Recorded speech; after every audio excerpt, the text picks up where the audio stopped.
শুটকি খাবে না।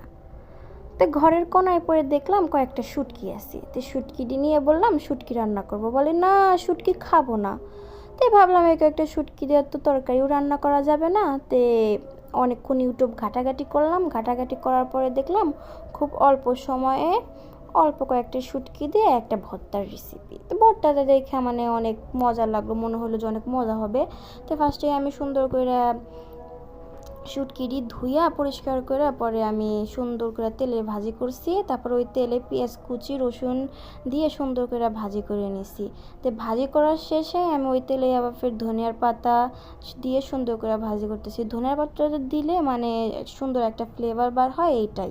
তো ধনিয়া পাতা খাইতে আমার অনেক মজাই লাগে, খালি ধনিয়া পাতা ভর্তা করলেও আমি অনেক মজা করে খাই। এই দেখেন এবার এখানে শুটকি, তারপরে এখানে পেঁয়াজ কাঁচামরিচ ভাজা, আর এখানে হচ্ছে ধনিয়ার পাতা।